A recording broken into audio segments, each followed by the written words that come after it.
cherchez une école de référence pour une double formation universitaire et professionnelle de qualité? Voici l'opportunité à ne pas rater. L'École supérieure d'administration, d'économie, de journalisme et des métiers de l'audiovisuel ESAE vous offre des programmes d'enseignement en licence et en master orientés vers l'emploi qui font d'elle une référence à travers les filières de l'administration générale et territoriale, l'administration du travail et de la sécurité sociale, droit, diplomatie et relations internationales, administration hospitalière, universitaire et intendance, journalisme et métiers de l'audiovisuel et toutes les filières des sciences de gestion. Une seule adresse, www.esae.bj.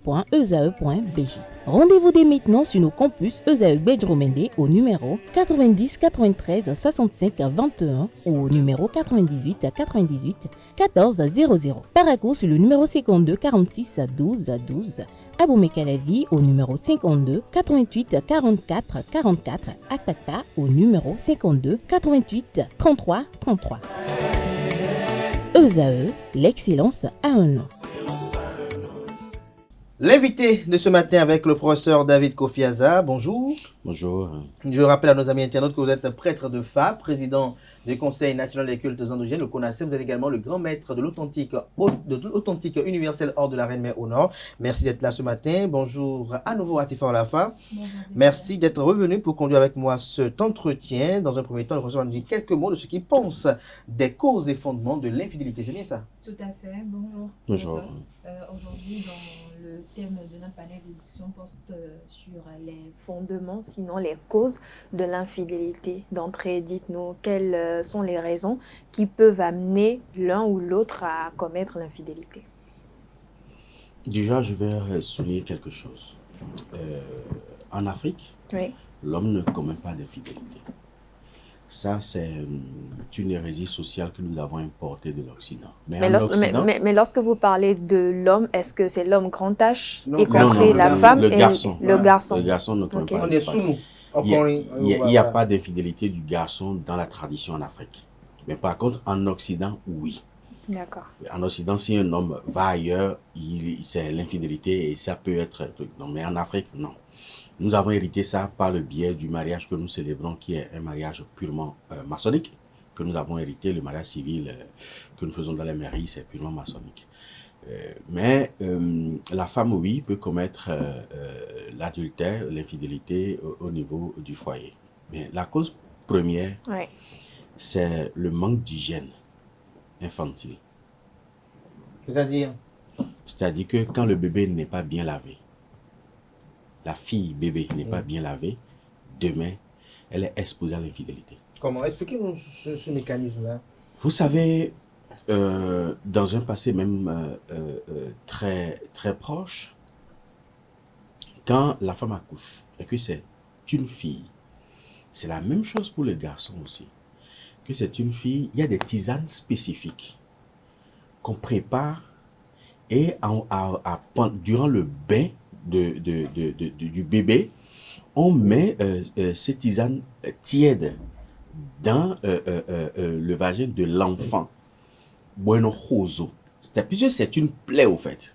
Donc, on traite correctement cette plaie-là. Ce qui fait que même jusqu'à 18 ans, même jusqu'à 20 ans, la jeune fille ne sent pas le besoin d'aller vers un homme.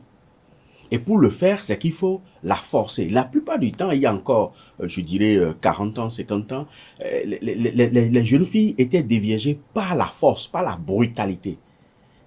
Et jusqu'à 20 ans, 22 ans, même parfois même 25 ans. Mais aujourd'hui, déjà à 12 ans, la fille connaît, sent déjà le besoin d'aller vers un garçon. Et cette envie-là qui prend cette fille depuis l'âge de 12 ans, quand elle va atteindre, il y a des filles de 18 ans, de 20 ans, qui ont déjà connu 15, 20 hommes à 18 ans.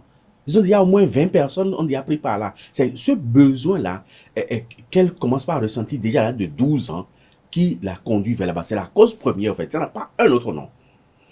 La deuxième chose, c'est le manque d'éducation.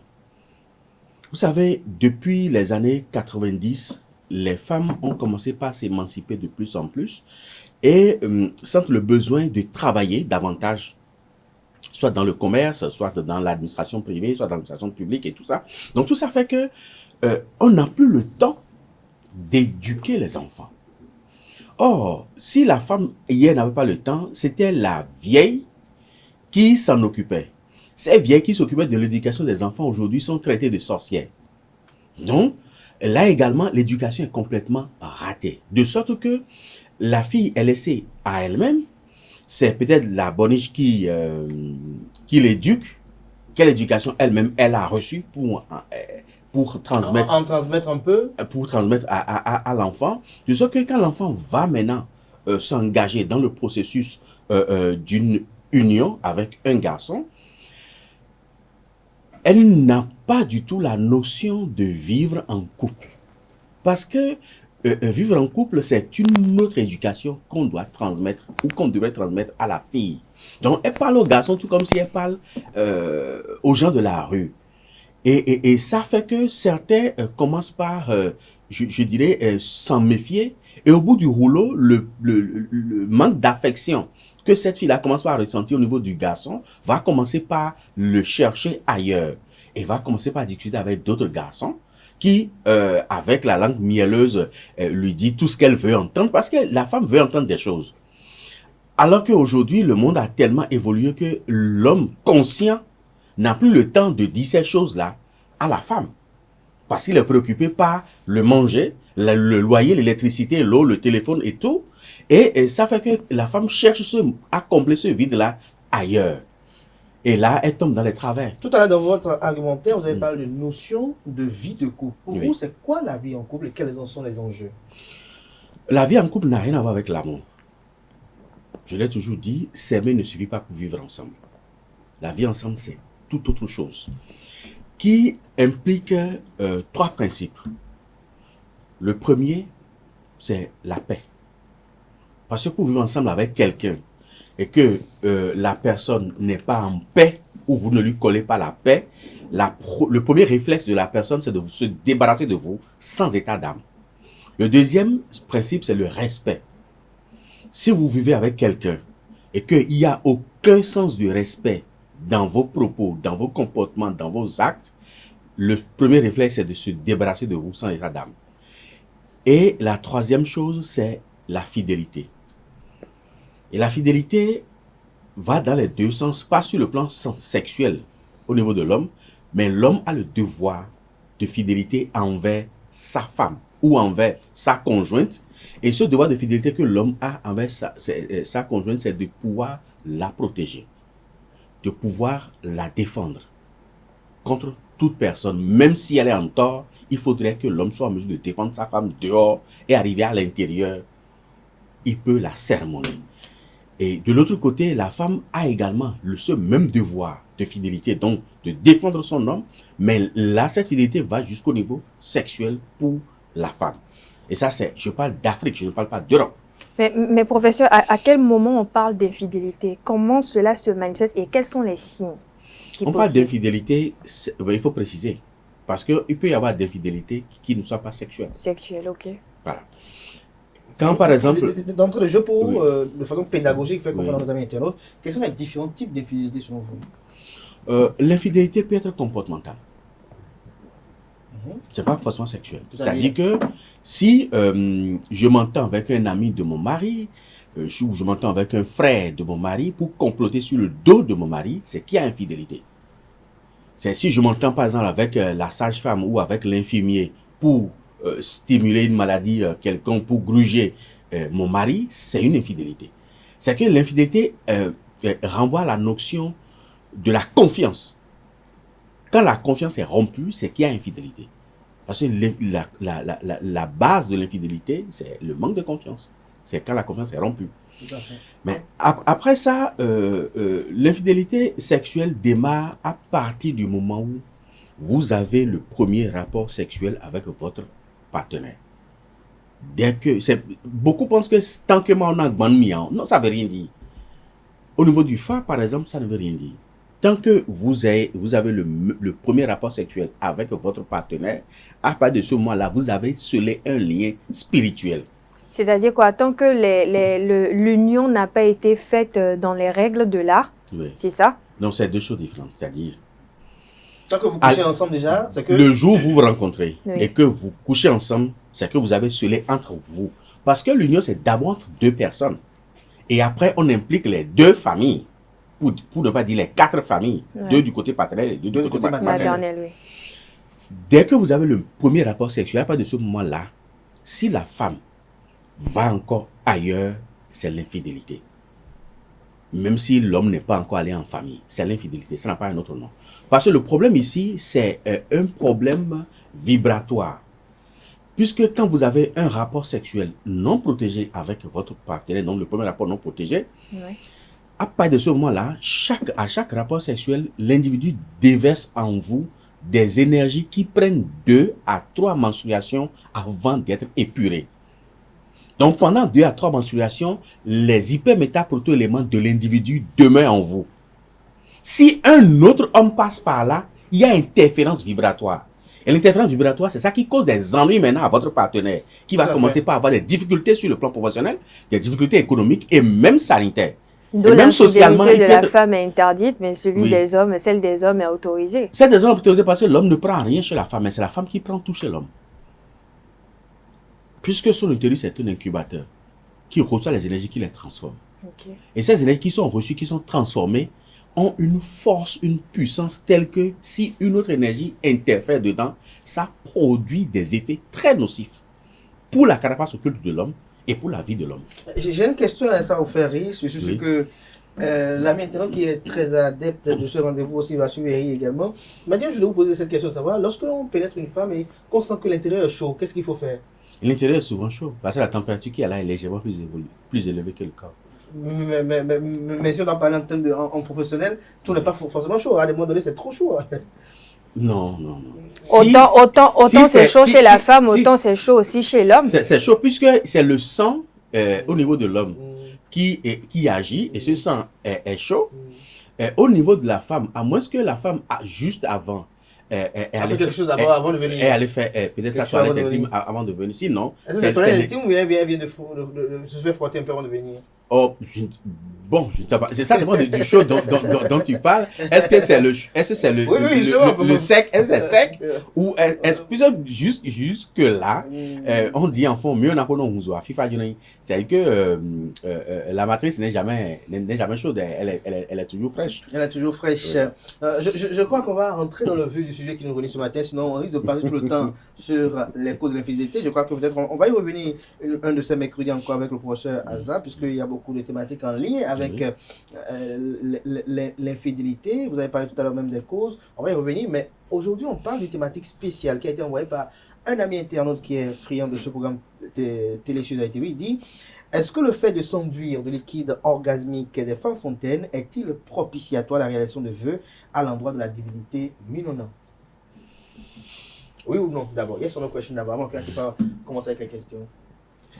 Non. Non. Non?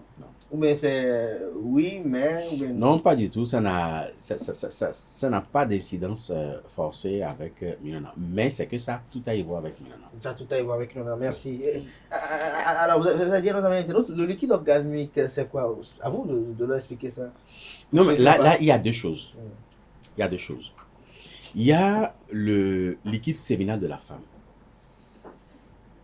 Le liquide séminal de la femme, c'est le liquide qui permet de lubrifier le vagin. Ça, c'est autre chose. Mais il y a des femmes, quand elles atteignent l'orgasme, elles sortent un autre liquide, je dirais, qui n'est pas forcément prostatique, mais un liquide qui vient de leur vessie, qui n'est pas forcément de l'urine, mais qui n'est pas de l'eau propre non plus. Donc, c'est juste un mélange de l'eau avec d'urine qui sort soit à granger. À granger. Oui, parfois, chez des femmes, Comme ça un sort à jardinier granger. avec, Et ça peut être projeté même jusqu'à 2 mètres. Hein. Mm. Voilà, qui sort avec granger, mais pour d'autres, ça suinte. Ça sort légèrement. Mais on sent qu'il y a quelque chose qui sort. Donc, ça fait deux choses. Alors, Lorsque ça soit à granger, je suis curieux. Est-ce qu'il faut se cacher ou bien il faut recevoir la bénédicité de ce jet? est-ce qu'il faut se cacher? Je ne pense pas. Est-ce Parce qu'il faut que, recevoir ça sur son corps? Est-ce qu'il faut éviter lorsqu'on sait que sa partenaire a cela? Est-ce qu'il faut éviter? a priori, ce n'est pas nuisible. A priori, c'est pas nuisible. Non, a priori, c'est Donc, pas nuisible. on peut s'offrir sa poitrine, le recevoir, ou bien sur la tête. Bon, ou bien il ne faut pas sur la dire que c'est le main professeur inverse. Azaki a dit ça, mais je dis que c'est pas nuisible parce que ce liquide a un rôle de purification. Ah, Oui, c'est un liquide purificateur. les gens vont s'arroser bientôt. Là. Est-ce que vous dites là? C'est personnel. La sexualité est personnelle. Non, mais c'est un liquide qui véhicule des vertus de purification. Et aussi d'expiation, mais également de conjuration. Donc, c'est pas que je le dis pour encourager à se baigner dans ça, pas forcément, mais quand ça vous touche, ça nettoie forcément des vibrations négatives dans votre aura, dans votre corps, dans votre esprit, dans votre âme. Ça, c'est clair. Mais les deux liquides ne jouent pas le même rôle. Le liquide séminal joue un autre rôle. Lequel? Oui. Le liquide séminal. Lui lubrifie juste. Qui la machine. lubrifie juste le vagin, ça joue un autre rôle parce que ça a la même teneur vibratoire que le sperme de l'homme.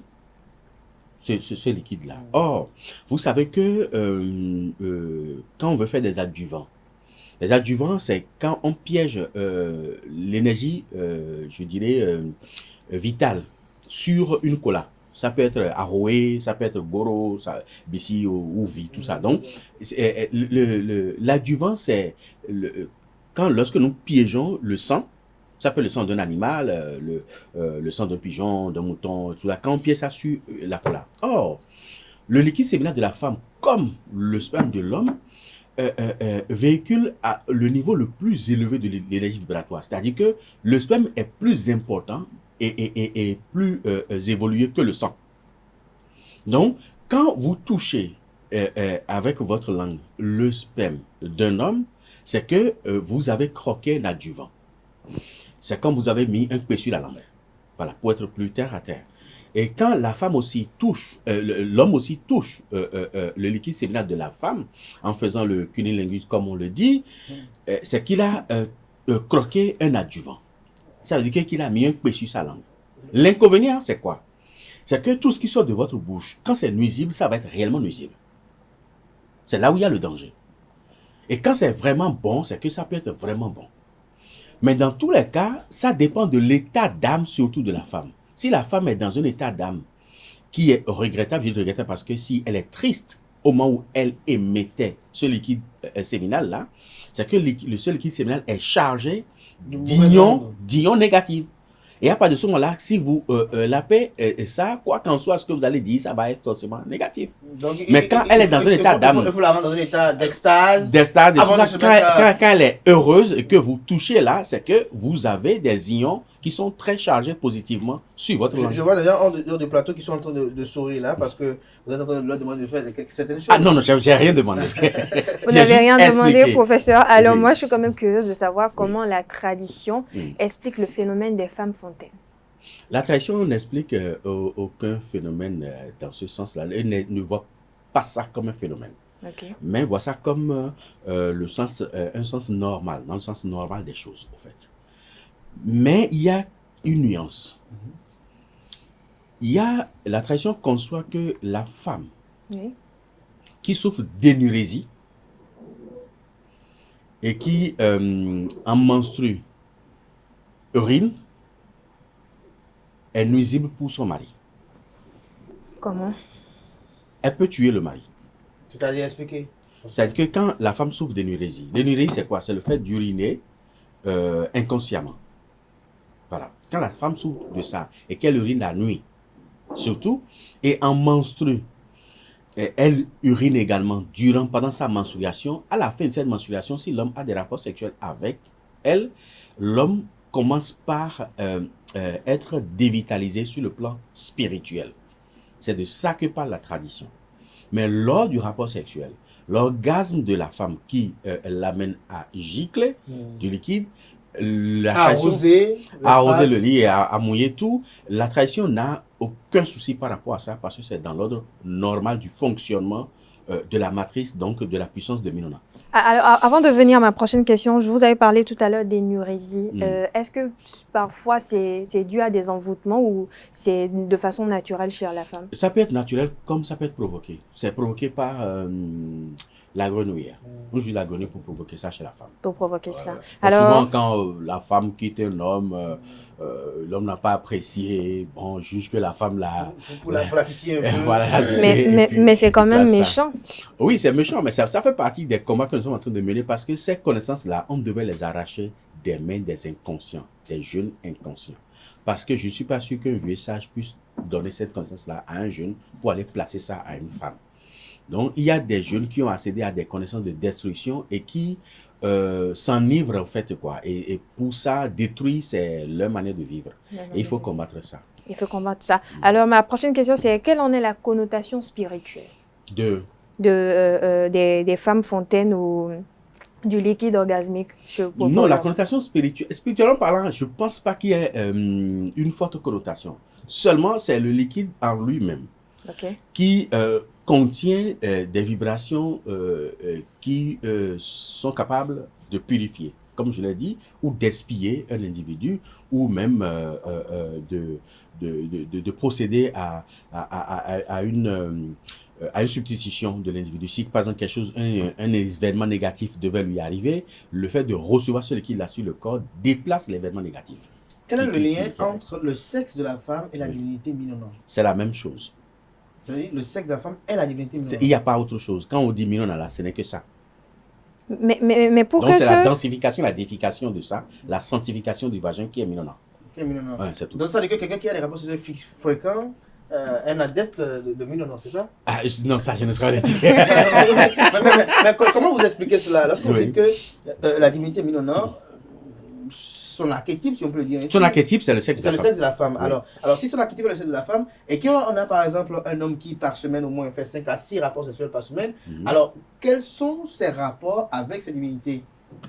Ses rapports avec cette divinité, sur le plan supra, c'est qu'il est en communion permanente avec la divinité, on peut l'exprimer ici. Parce que un rapport sexuel, avant que cela ne puisse, je dirais, être dissipé complètement chez l'homme, c'est qu'il faut mettre au moins une semaine à 10 jours.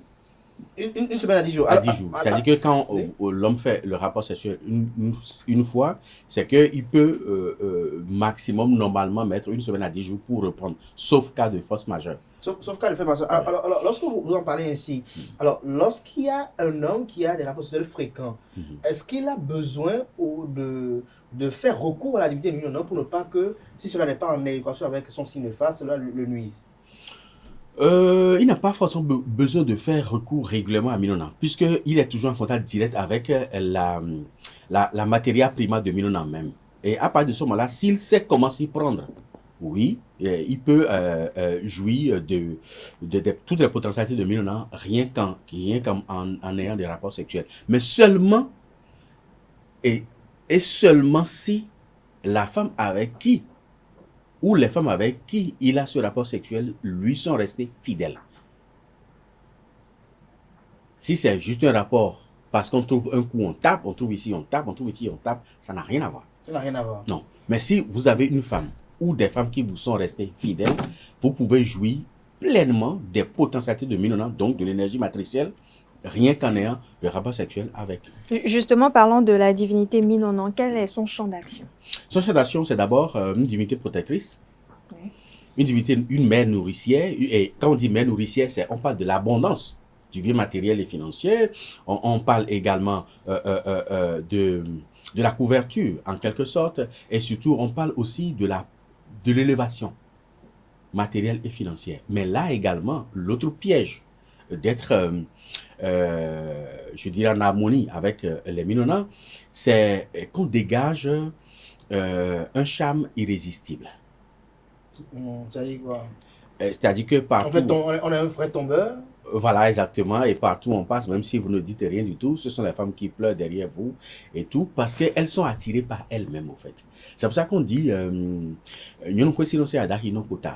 C'est-à-dire que quand la femme envoie le vagin au marché, il ne reste pas invendu. On va trouver forcément quelqu'un qui va l'acheter, au fait.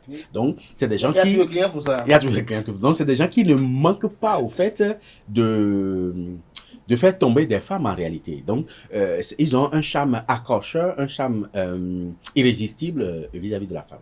Alors, on parle justement de la divinité Minona, à part ce que vous avez cité tout à l'heure. De quoi se nourrit concrètement cette divinité?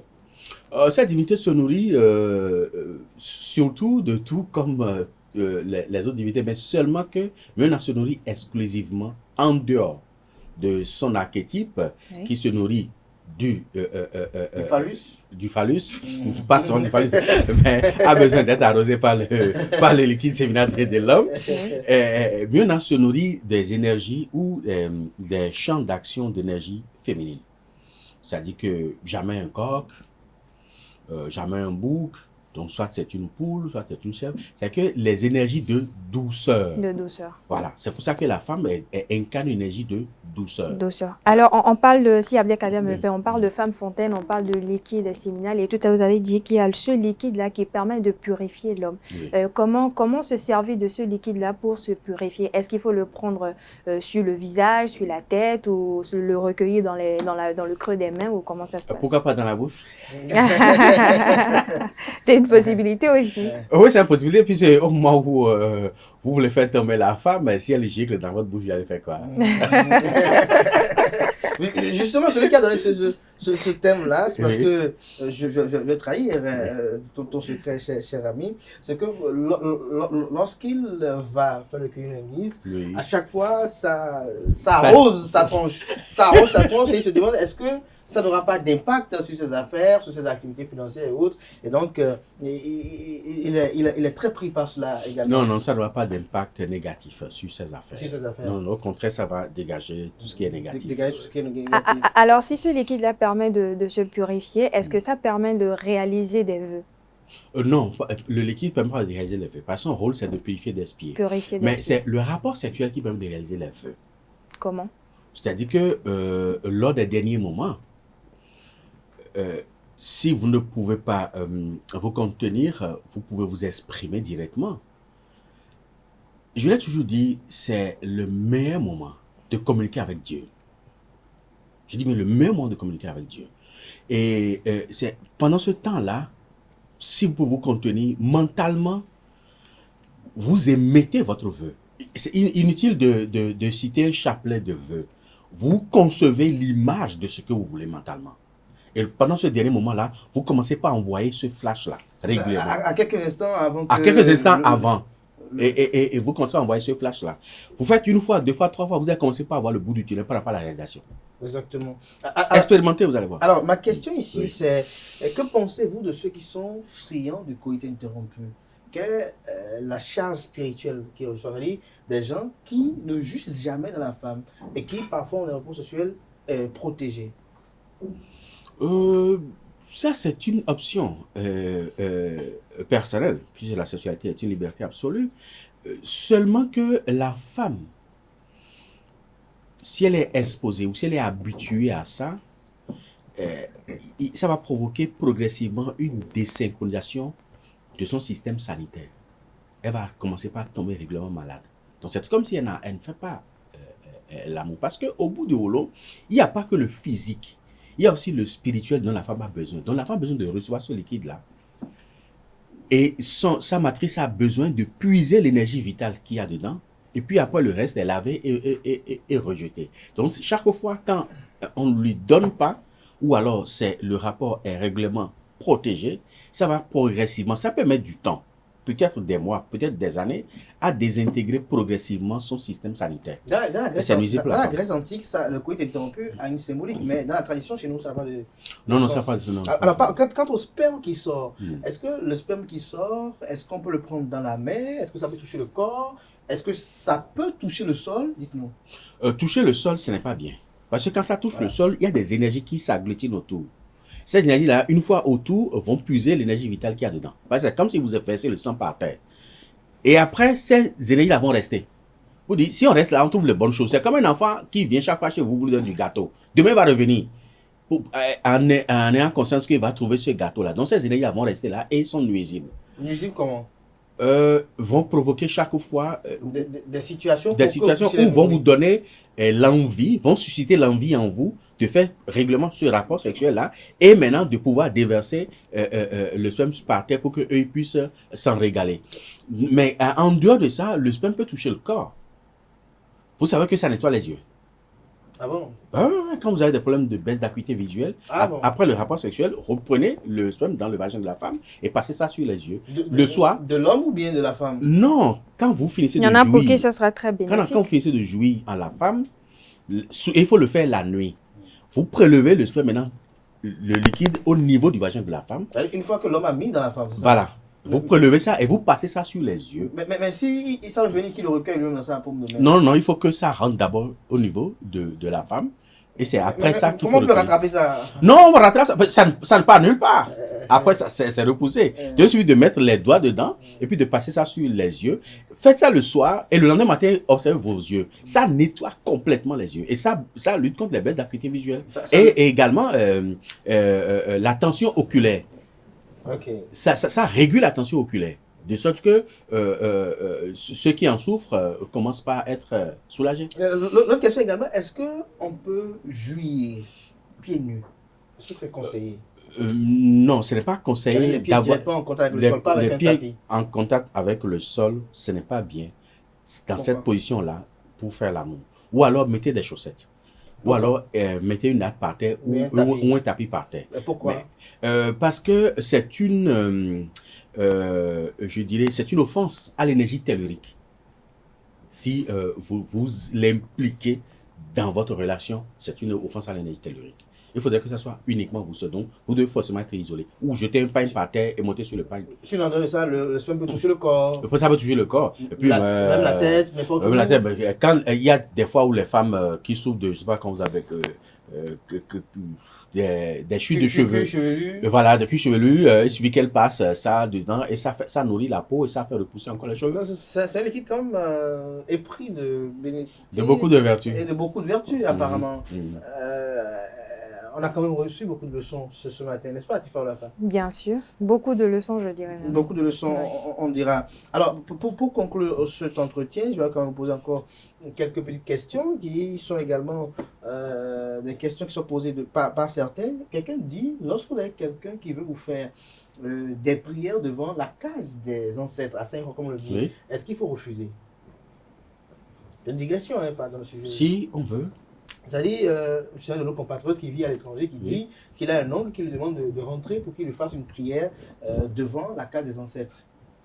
Oui, ça c'est forcément dans la case, même pas devant, mais dans la case. Est-ce qu'on peut aller faire un vœu pour un vivant dans cette case? Oui, puisque la case des ancêtres représente, c'est le prolongement de l'ancêtre éponyme. Et c'est un égrégore délocalisé.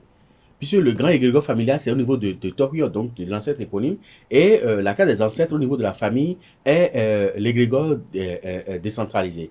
Et on peut aller là pour faire, puisque le rôle des ancêtres, c'est de protéger les individus, de protéger leur progéniture. Donc s'il est fait par de la famille, c'est normal, mais il n'a pas besoin forcément de descendre. Même de loin, il peut envoyer le nécessaire et on peut aller lui faire les libations là. Les libations là. Ouais. Merci à vous, David Kofi Azar. Merci pour ce numéro d'émission très intéressant, n'est-ce pas, Tifa Olafa? Tout à fait. Très intéressant, très bénéfique. Je crois que ce soit au niveau de la technique, de la régie et autres, beaucoup ont eu quand même quelques petites astuces. Et vous aussi, je suppose. Merci à vous, chers amis internautes, sans lesquels nous ne sommes rien. Merci à vous qui essaient de réagir à travers les différentes réalisations. C'est cela qui nous donne beaucoup plus de boom d'effectuer ce sacrifice tous les mercredis pour parler avec le professeur David Kofi Azar, qui est prêtre de foi, président du Conseil national des cultes endogènes, également grand maître de l'authentique universel hors de la Reine-Mère. Merci à vous, portez-vous bien. Belle suite de programme sur ESAE TV. On se retrouve demain pour la une des journaux. Jusque-là, portez-vous bien et belle suite de programme sur ESAE TV.